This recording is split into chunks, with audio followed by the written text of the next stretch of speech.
Dear friend, आज हम पुनः मुलाकात कर रहे हैं। प्रीवियस लेक्चर में हमने यूपीएसआई के लिए औसत चैप्टर की शुरुआत की थी, जिसमें हमने बेसिक कॉन्सेप्ट ऑफ एवरेज देखा और डेफिनेशन ऑफ एवरेज की बात हुई, और फिर हमने उसकी कुछ प्रॉपर्टी को देखा और उस प्रॉपर्टी से संबंधित कुछ क्वेश्चंस को किया। आज हम थोड़ा सा उससे आगे बढ़ेंगे और एवरेज में आज हम बात करेंगे वेटेड एवरेज की। वेटेड एवरेज जिसे आप कहते हैं भार औसत, यानी ये क्या होता है बात समझिएगा। जैसे दो अलग अलग समूह हैं और उन अलग अलग समूहों का कुछ औसत मान दिया है और फिर आपसे पूछे कि यदि सबका औसत निकाला जाए तो कितना होगा। फॉर एग्जांपल देखिए, मान लिया कि महिंद्रा में एक कोचिंग है, सॉरी महिंद्रा एक कंपनी है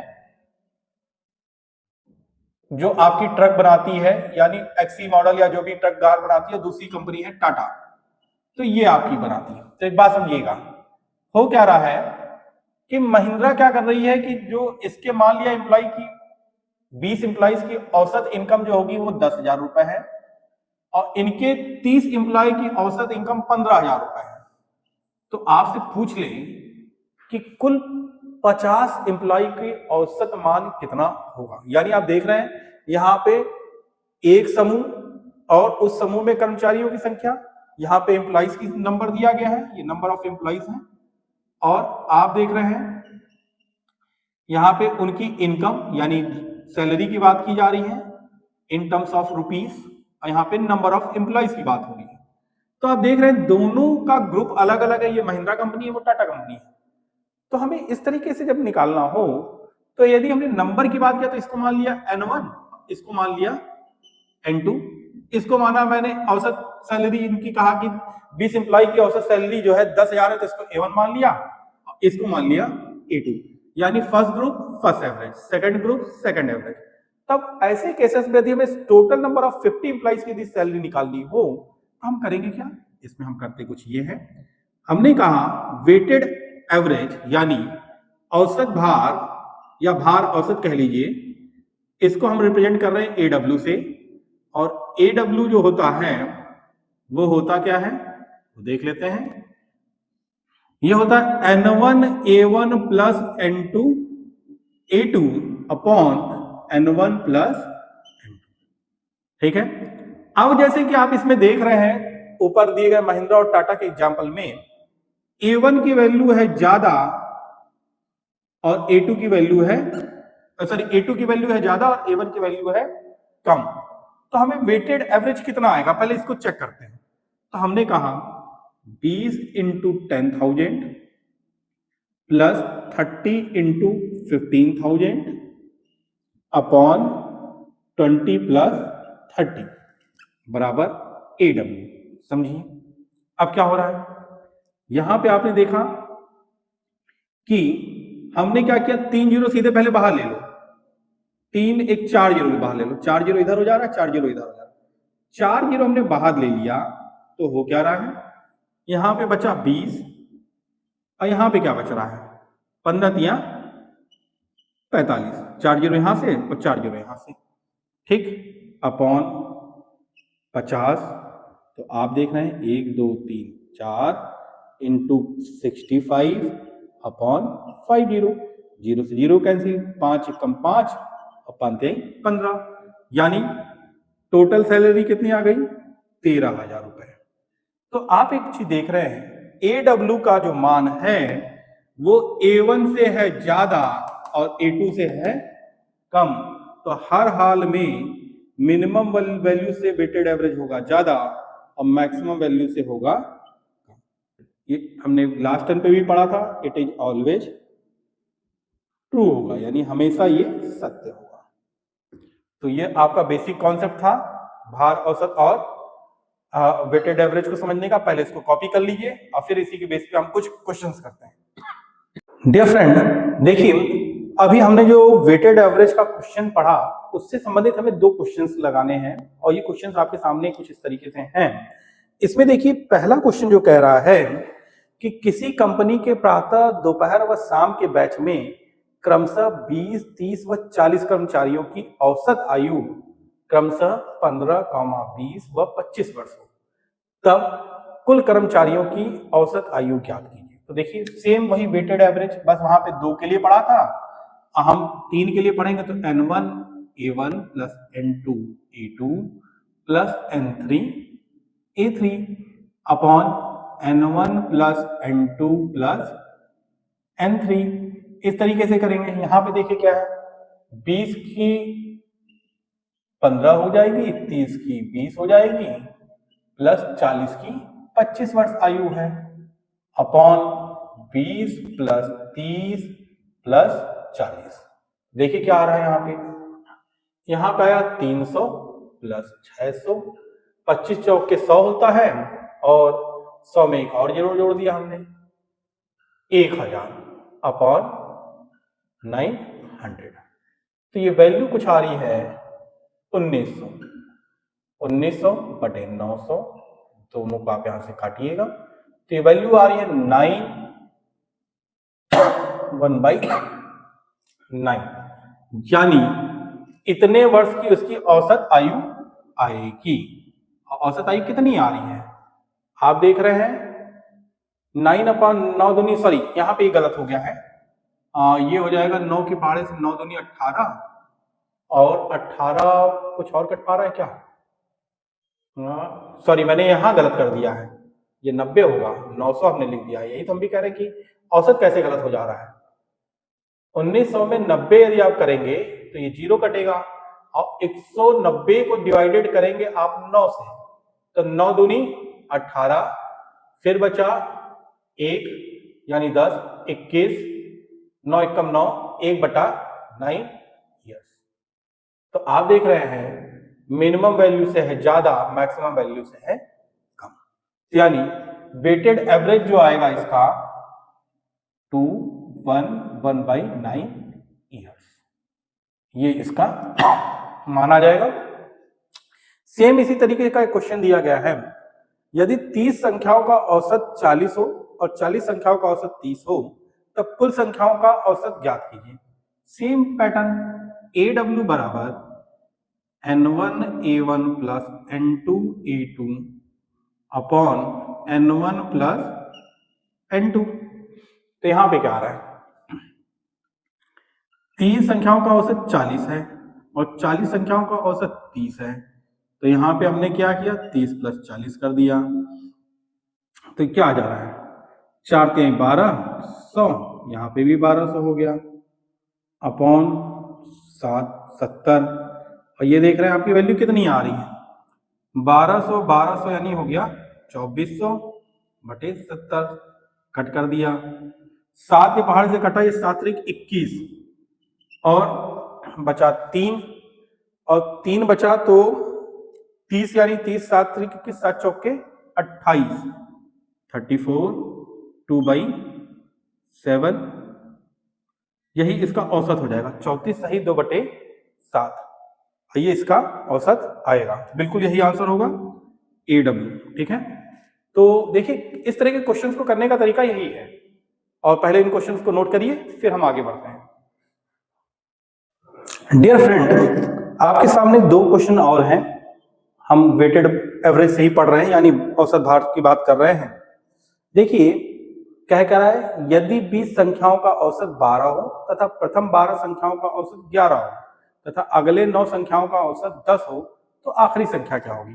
तो एक काम करिए, शॉर्टकट मेथड चलते हैं, वैसे पहले फॉर्मूला देख लेते हैं, AW बराबर n1 a1 plus n2 a2 upon n1 plus n2। तो ये पूरा 20 संख्या दिया है और ये 12 दिया है, तो पूरा इसको सीधे सीधे ऐसे कर दे, 20 गुणे 12। अब सोचिए प्रथम 12 संख्याओं का, यानी n1 a1 दिया है, 12 गुणे 11। अगर अगले 7, देखो 20 संख्या है तो 12 और 7 कितने हो जाएंगे, 19, यानी इसमें एक संख्या अभी भी बच रही है। तो एक बात सोचिए, 12 और 7 19 हो रहे हैं, 7 संख्याओं का औसत यदि ये कर दिया जाए तो ये हो जाएगा 7 गुणे 10। अगली संख्या जो बची है उसको मान लिया हमने x। तो आपका ये पूरा आ रहा है क्या, ये पूरा औसत देखेंगे, ये आ गया 240, 132 प्लस 70 प्लस x, तो ये आया 202 प्लस 240 प्लस x। x बराबर आ गया 240 माइनस 202 बराबर 32। बराबर 32 होगा कि 38 हो जाएगा? 38 हो जाएगा, बराबर 38 ईयर्स। ये आपका आ जाएगा रिजल्ट किसका? जो आपकी 10वीं संख्या होगी, ठीक है। क्योंकि आप देख रहे हैं 12, 7, 19 और 1 ये 20, तो ये हमें x का ही मान निकालना था, तो वो हमने निकाल दिया, ठीक है। तो आप देख रहे हैं 38 ईयर आएगा अगले वाले का। चलिए, यहां पे कहा क्वेश्चन में कि यदि a, b व c का औसत भार 45 किलोग्राम है एवं a व b का औसत भार 40 हो, b व c का औसत भार 43 हो, तब b का मान ज्ञात कीजिए। तो एक बात देखिए, इन दोनों को यदि देखा जाए a व b का डिवाइडेड बाय 2 इंटू 40 करते हैं तो ये 40 आता, तो सीधे 2 से मल्टीप्लाई कर दो तो 80 इन दोनों का कुल आयु का योग, कुल वेट आ गया। बी और सी का इसी तरीके से देखिए कितना आ जाएगा, 43 दिया, 43 गुणे 2 कर लीजिए, ये आ जाएगा कितना, 86। अब दोनों को ऐड करेंगे तो ये देख रहे एक तीसरा भी दिया है a प्लस बी प्लस सी, और यहाँ पे क्योंकि डिवाइडेड बाय 3 है तो 3 से गुणा किया तो इंटू 45, क्या आ जाएगा, 5 तिहाई 15, 3 चौके 12 और 1 13। तो एक बात बताइए, इन दोनों को जोड़ के इसको घटा दिया जाए तो आप देख रहे हैं यहाँ पे 2b आ जाएगा, एक c आ जाएगा, तो ये दोनों को जब ऐड करते हैं तो इक्वेशन बन रही होगी a plus 2b plus c, और इसमें इसको घटा देंगे तो सिर्फ एक b बचेगा। तो यानी हम सीधे सीधे क्या करें, 80 प्लस 86 माइनस 135 बराबर b लिख दें, कोई दिक्कत, कहीं दिक्कत नहीं है। 6 को 6, 8 8 16 माइनस 135, यानी ये एक बार में गया, 6 में से 3 गया तो कितना आ जाएगा, 31 ईयर्स। और ये कौन आ रहा होगा, बी की आयु आ जाती है, ठीक है। तो हम इस तरीके से क्वेश्चंस को कर सकते हैं और इसी तरीके से हमें क्वेश्चंस को करना है।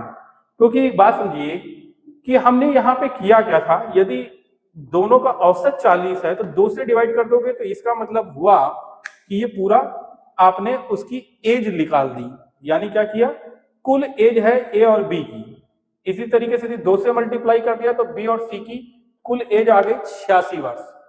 और यदि 3 है तो ए प्लस बी प्लस सी यानी 3 नंबर है तो उनकी औसत आयु 45 है, तो 3 से मल्टीप्लाई कर दिया तो कितना आ जाएगा, 135।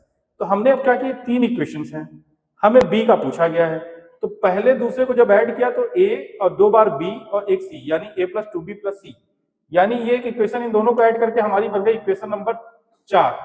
अब इस 4 में इक्वेशन नंबर 3 को हमने जब घटाया है तो आप देख रहे हैं कि इसमें से यदि घटेगा तो सिर्फ बी बचेगा इस साइड में, और जब घटेगा तो ये पूरा एज आ जाएगी 31 ईयर्स। तो हमको इसी तरीके से क्वेश्चंस को करना है और यही तरीका रखना है। सेम आप यहाँ पे भी देख रहे हैं, हमने क्या किया, जब यहाँ पे 20 संख्याओं का औसत भार पूछा है तो 20 संख्याओं का औसत भार का मतलब है कि सीधी बात है कि यदि 12 दिया तो 12 इंटू 20 कर दे, तो यानी सबकी 20 लोगों का कुल आयु आ गई, अब वो आ गया कितना, औसत आ गया 240 टोटल पूरा। तो इसमें से कह रहा है 11 लोगों का औसत इतना था तो 11 इंटू 12 कर दिया तो 132 सही हो गया। फिर 7 लोगों का 10 साल है तो 7 इंटू 10 कर दिया तो ये 70 औसत, यानी टोटल नंबर कितना हो गया, 70 हो गया।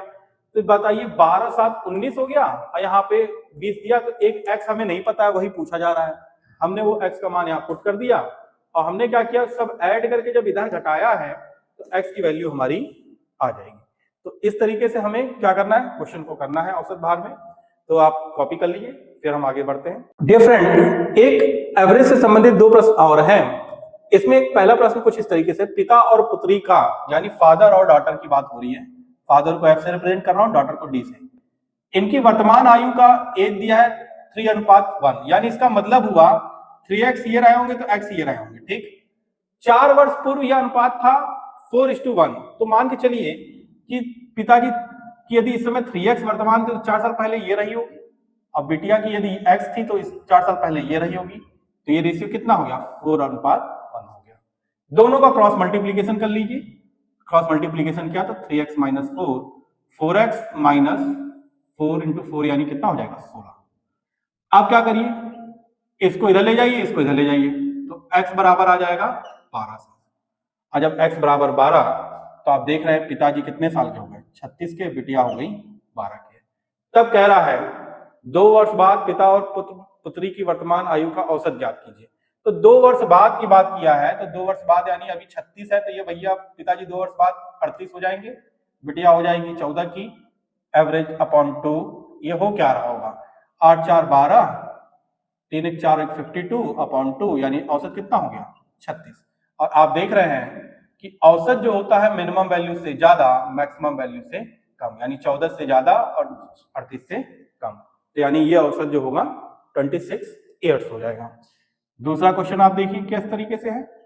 दूसरा क्वेश्चन जो कह रहा है ए बी सी डी व ई के औसत आयु 40 वर्ष है, तो यानी एक बात समझिए, ये पांचों को जब जोड़ा जाए तो A plus B plus C plus D plus E upon 5 किया गया होगा इक्वल टू 4 होगा, तो 4 इंटू 5 कर देंगे, यानी 200 टोटल इनकी आयु हो जाएगी।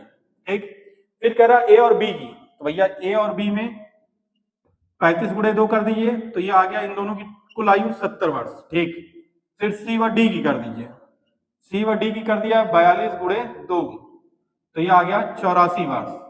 फिर कह रहा है तब ई की आयु ज्ञात करिए, तो कोई दिक्कत नहीं, देख रहा है A B C D E है, इसमें सिर्फ ए बी सी डी है, तो आप क्या करिए इन दोनों को जोड़ के इससे घटा दीजिए, और जब घटा देंगे तो आपका सामने आ रहा होगा 200 माइनस 70 प्लस 84, और जब आप ये जोड़ेंगे तो आपको दिखाई दे रहा होगा ये आयु आ रही होगी ई की, और ई की आयु कितनी आ जा रही होगी 8 7 15 यानी 154 है, ये आप घटा रहे हैं इसमें, और जब 150 200 में से घटाएंगे तो ये आ रही होगी वैल्यू आपकी 46 ईयर्स। आप देखेंगे 46 ईयर्स आ जाएगी आपकी, किसकी आयु ई की, क्योंकि आप यहां से देख रहे हैं। ठीक है, हाँ, तो देखिए इस तरीके के क्वेश्चन को आप इसी तरीके से लगाएंगे, औसत के क्वेश्चन कुछ इस तरीके से आते हैं, बाकी क्वेश्चन हम अगले लेक्चर में देखेंगे। आज के लिए हम इतने पे ही रोक रहे हैं। साथ ही आपको यह वीडियो यदि पसंद आया हो तो अधिक से अधिक चैनल को लाइक सब्सक्राइब और शेयर करिए। आपको जितना अधिक से लाइक और शेयर करेंगे ये हमारे लिए प्रोत्साहन का काम करेगा और हम अधिक से अधिक वीडियो बनाने के लिए प्रेरित होंगे। साथ ही साथ आप हमसे जुड़ना चाहते हो तो हमारे वीडियो पे दिए गए पहले नंबर पे आप ग्रुप करके मैसेज भेज दीजिए व्हाट्सएप पे, हम आपको ग्रुप में टेलीग्राम और कहता है व्हाट्सएप ग्रुप पे आपको ऐड कर देंगे। चलिए आज के लिए इतना ही, अधिक से अधिक चैनल को लाइक शेयर और सब्सक्राइब करिए। धन्यवाद।